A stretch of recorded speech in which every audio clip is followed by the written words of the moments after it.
Olá, boa tarde, a paz seja convosco. Meu nome é Michel Vinagre, pastor presidente da Igreja Batista Alfa e Ômega.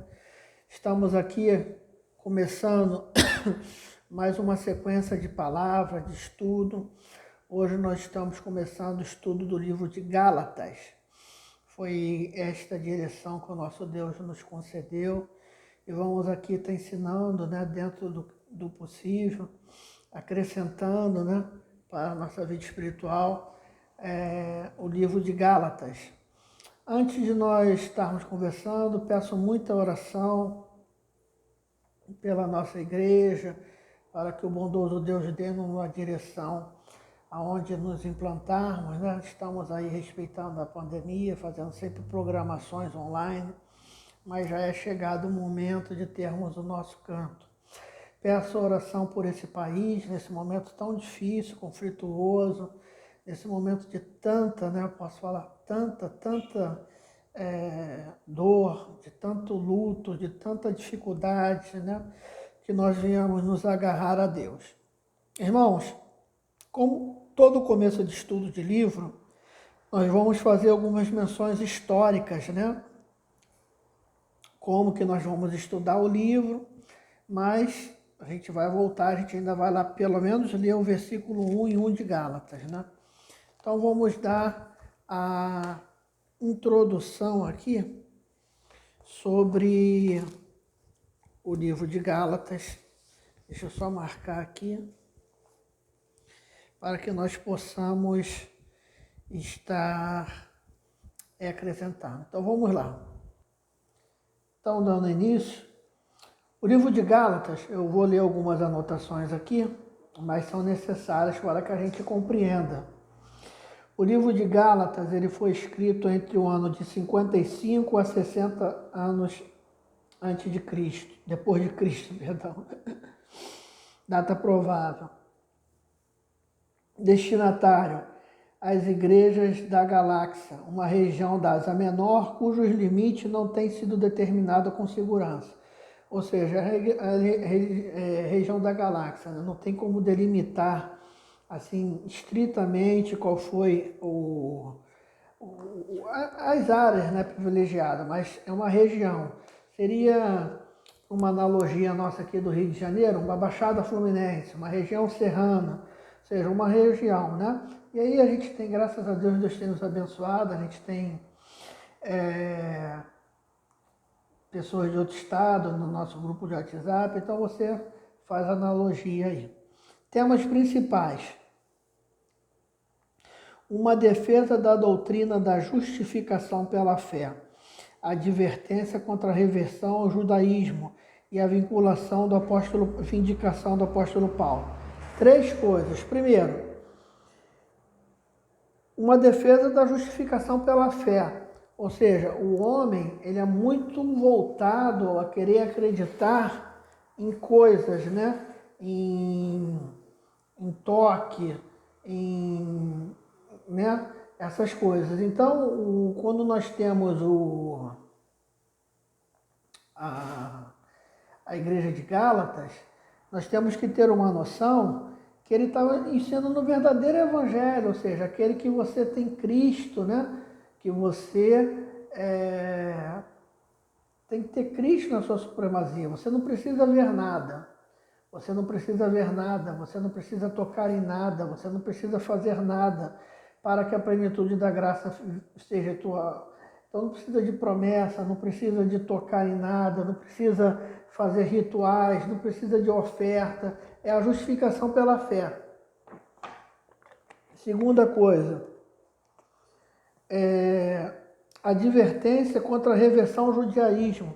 Eu fico muito triste quando vejo a igreja hoje, né, voltar a arca, aí toca na arca, aí, mas é só um teatro, é só uma ilustração, mas, sabe, voltando ao judaísmo, alguns pastores com kippá, sabe, o judaísmo ele não conseguiu salvar aqueles que procuravam a si e nem me levar a mensagem de Deus. Quer dizer, Cristo é a revelação suprema de Deus. Por que regredir, né? Porque muitos evangélicos querem voltar a ter práticas judias, tocar instrumentos, óleos, essas coisas. É uma questão que a gente tem que ver sobre a graça de Deus. A graça de Deus nos triunfa viver pela fé. E a terceira coisa, Paulo vindica, né, o seu apostolado. Nós vamos ler lá em Gálatas 1, vou até antecipar, né, para que a gente não fique somente nas minhas palavras. Gálatas 1, assim diz a palavra de Deus. Paulo, apóstolo de Jesus, e entre parênteses, está na minha Bíblia, está na todos vocês, está dizendo assim: não da parte de homens, nem por homem algum, mas por Jesus Cristo e por Deus Pai que o ressuscitou dentre os mortos. E todos os irmãos que estão comigo, a igreja da galáxia, graça a vós e paz da parte de Deus, nosso Pai e do nosso Senhor Jesus Cristo, a qual se deu a si mesmo por nossos pecados, para nos livrar do presente século mal, segundo a vontade de Deus, nosso Pai, a quem seja a glória para todos sempre. Então ele está vindicando aqui, e no versículo 1 ele diz, não da Paulo, apóstolo, não da parte de homens, nem por homem algum. O chamado de Paulo está lá em Atos 9. A Bíblia diz que ele foi rodeado, né, por uma grande luz, ele caiu do cavalo, ele estava no cavalo, caiu no cavalo, porque caiu no cavalo poderia ser uma gíria, né, que nós usamos hoje, caiu do cavalo. Mas ele caiu ali do cavalo e ele ficou cego, né, como escamas pelos olhos, ficou cego alguma vez. Paulo era uma pessoa muito arrogante, né, e a cegueira, qualquer deficiência física traz uma dependência maior do outro, né. E ali ele começou a cair, né, em si. Ele foi jogado ao chão, ele ficou cego, ele precisou confiar no outro. E todo intelectual, ele tem uma dificuldade muito grande em respeitar às vezes a opinião do outro, por ser inteligente, né? Mas a nossa sabedoria não veio para ser arrogante, a sabedoria que Deus nos dá é para que nós sejamos mais ouvintes ainda, aprendamos mais. Mas alguns desenvolvem a arrogância. E Paulo, ele era uma pessoa arrogante. Então ele fica cego, conduzido pela mão do outro, mas ele tem um chamado por Jesus Cristo. Segundo alguns teólogos, nesse versículo 1, quando ele fala Paulo, apóstolo da parte de Deus, não do homem, ele está criticando os apóstolos, em especial Pedro, porque quando Judas, acontece eles falam, falta um, tem que ter outro, e ali eles jogam a sorte e cai sobre Matias. Mas se você observar, Matias tem um ministério, não tem nem ministério. Ele foi um grande homem de Deus, uma pessoa idônea, mas ele some. Porque, segundo alguns propósitos, essa vaga seria preenchida por Jesus, por Paulo. E os homens se precipitaram, né? Então Paulo faz essa crítica, segundo alguns teólogos. Até porque nessa questão de apostolado dos 12 tem muita diferença. Apocalipse, você vai ler lá, que tem 12 cadeiras, e essas cadeiras, elas são dos 12 apóstolos. Ora, quem vai estar ali na 12ª cadeira? Judas, que se suicidou, Matias, que foi eleito pelos homens, ou Paulo, que teve um chamado por Deus? Então tem essa discussão, tem essa importância. Então Paulo, ele demorou muito a ser aceito na igreja, ele teve uma diáspora com Pedro, João o aceitou. Então ele, em Gálatas, ele reivindica isso, ele não teve com Jesus, tanto é que nós da igreja da Batista, nós interpretamos que só pode ser apóstolo, respeitamos, não estamos aqui pregando nenhum tipo de julgo, né? Só pode ser apóstolo quem viu Jesus, quem foi testemunha de Jesus. E nós compreendemos que as aparições que Cristo fez para Paulo são suficientes para credenciá-los como um apóstolo. Então hoje a gente respeita, a gente pode estar falando essa mensagem em vários irmãos de denominações, né, que tem apóstolo, mas nós interpretamos que os apóstolos foram extintos por esse critério, que o critério do apostolado era ter sido discipulado pelo próprio Cristo, né, ter conhecido a Jesus, ter visto ocularmente. É uma visão nossa, nós não estamos aqui para ser superior a ninguém. Mas Então abre esse adendo aqui de Paulo. Então Paulo ele vindica para ele, ou seja, é uma questão também muito de Paulo evocar para ele essa questão. Carta magna da igreja. É uma carta muito importante, assim que muitas pessoas chamam. O que é a carta magna, né? É a carta maior, seria hoje aqui, você talvez já ouviu essa explicação, né? Nossa Constituição, nossa carta magna, né? Seria a carta maior. Ou seja, alguns teólogos interpretam que o livro de Gálatas seria a epístola das epístolas, mas é uma classificação de estudiosos. Esta carta tem sido chamada por alguns escritores, seu principal argumento é a defesa da liberdade cristã em oposição ao ensino dos judaizantes. Esses falsos mestres insistiam que a observância da lei era parte essencial do plano da salvação. Então Paulo ele batalhou muito contra os cristãos que vinham do judaísmo e queriam aceitar Jesus, mas trazer os rudimentos da lei.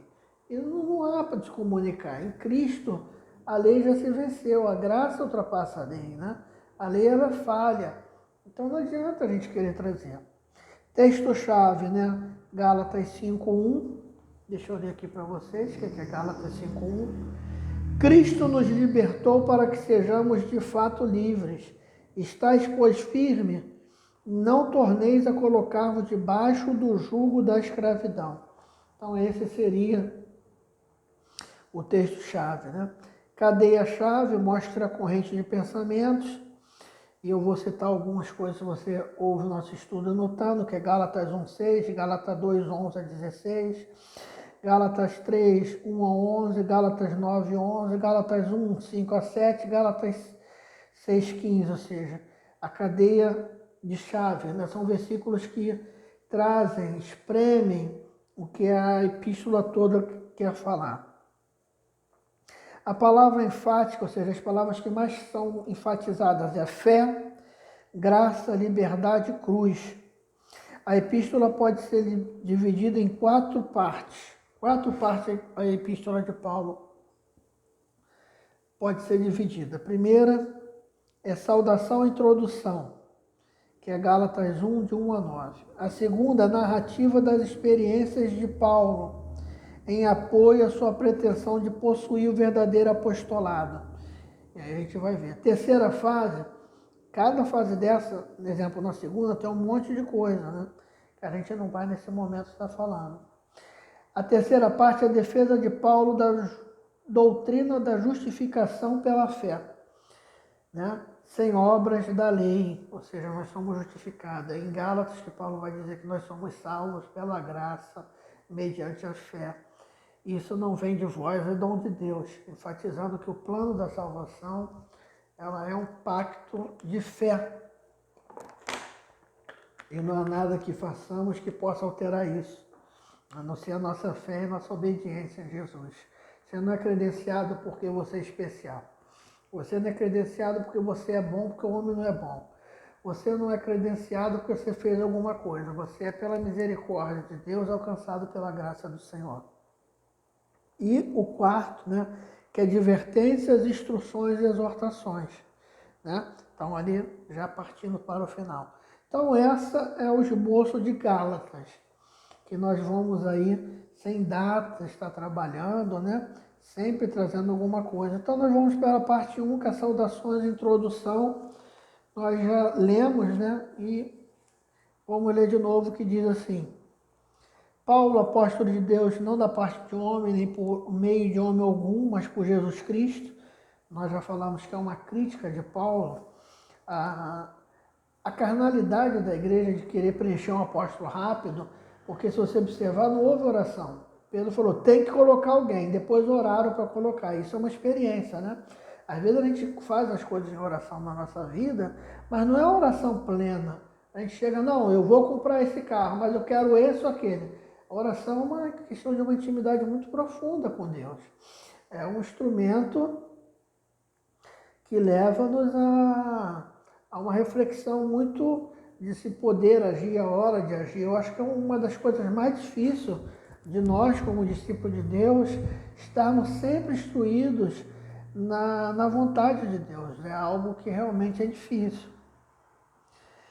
e todos os irmãos que estão comigo em Galáxia. E aí ele começa no versículo 3, propriamente dito.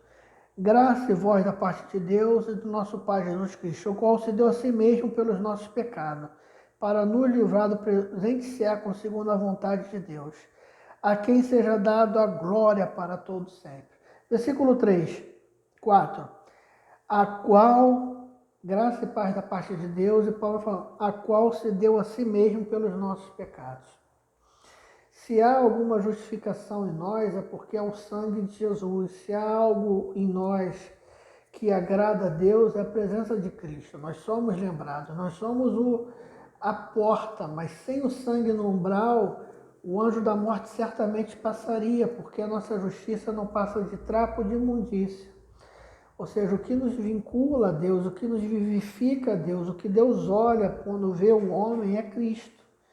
Então, Deus só olha para dois tipos de seres, o ser que tem a Cristo e o que não tem a Cristo. Ao que não tem a Cristo, que o rejeita o Senhor, é um homem separado de Deus, separado das promessas de Deus, separado da bondade de Deus. Então, nós temos que ter esta concepção exata de que Deus, Ele é aquele que nos guarda através da sua bondade, o qual se deu pelos pecados. Para que Ele se deu? Para nos livrar do século mau, do presente século mau. Olha, irmãos, Paulo está falando isso foi 30 e 60 a.C., né, que eu li, creio que eu fugi da anotação, entre 50 e 60 a.C. Então, 60 eu me lembro, foi escrita a Epístola de Paulo. Então, se ele está falando do século mau daquela época, imagine agora, né? Esse século mau não é vinculado a uma data específica, ele é vinculado ao tempo da igreja peregrinar nessa terra. A igreja sempre vai peregrinar num século mau, porque o príncipe desse mundo, Satanás, ele tem as suas diretrizes, ele tem as suas normas neste mundo, e somente a Igreja de Cristo é que é oposição a ele. Somente nós, tanto é que em Tessalonicenses vai falar que aquilo que resiste, quando for tirado, acabou. Ou seja, que é o arrebatamento da igreja, né? Com o arrebatamento da igreja, aquilo que resiste é o que? A ação do Espírito Santo na nossa vida. Então, quando a igreja for arrebatada, você vai ter um ambiente, tem alguns teólogos que dizem que o Espírito Santo vai ser arrancado da terra. Eu não gosto dessa tradução, porque é impossível arrancar Deus de algum lugar pela sua onipresença. O que vai acontecer é que Deus não vai se relacionar com o homem nesse presente. E é situação como se o Espírito Santo não estivesse aqui. Mas não necessariamente que ele não vai estar, ele não vai se relacionar. Que é o momento do arrebatamento da igreja, o momento que o homem vai sofrer muito. Está ali em Apocalipse, as semanas de Daniel, é bem complexo, eu não conseguiria passar. Qualquer coisa que eu poderia passar, eu confundiria mais. Mas a igreja vai ser arrebatada. Nós estamos em Cristo, estamos esperando o Cristo neste mundo ou no vindouro. Cristo pode vir agora e arrebatar a sua igreja, ou nós descemos da sepultura e esperamos o dia de sermos ressuscitados com Ele. Todos os mortos em Cristo estão esperando esse grande dia. Paulo vai falar que no arrebatamento os mortos, né, serão primeiros, encontrar com Cristo primeiros nos ares. Então nós seremos arrebatados. Isto é o poder maior de Deus, porque transcende a compreensão humana, um morto ser arrebatado, da onde se encontrar a Deus. Tem uma passagem em Apocalipse que diz que o mar dará aos seus mortos, e a gente aí não entende nada do universo, quanto mais essa manifestação de poder que irá acontecer nos últimos dias. Mas só para encerrar hoje, para o vídeo não ficar longo, a gente encerra a primeira parte, né, o prefácio de saudação, Gálatas do 1 ao 5, que vai falar, o qual se deu a si mesmo para nos livrar dos presentes séculos, segundo a vontade de Deus. Essa foi a vontade de Deus, que nós fôssemos livres do século mau. E olha que a gente está passando tanta coisa, né? Estamos vivenciando um momento ruim nessa pandemia, estamos vivenciando guerras, rumores de guerra, fome, mas nós seremos livres do juízo do príncipe desse mundo, porque nós somos a igreja de Deus, e a igreja de Deus não terá derrota das portas do inferno. A Bíblia diz que as portas do inferno não prevalecerão contra a igreja de Deus. Que Deus te abençoe, fale melhor o teu coração. Nós estaremos aqui, deixa eu desligar aqui. Nós estaremos aqui agora, semana que vem, falando sobre a inconstância dos Gálatas, em Gálatas 1, 6 em diante. Que Deus abençoe seu coração, em nome de Jesus. Bendito Deus, eterno Pai, muito obrigado pela sua bondade, generosidade. Eu entrego, Senhor, cada vida em tuas mãos, agradecendo, Senhor, por tudo. Nos guarde, nos livre do mal, esteja conosco, Pai. Essa é a minha humilde oração, em nome de Jesus. Amém. Que Deus te abençoe e te edifique muito nesse estudo. Fique em paz, em nome de Jesus.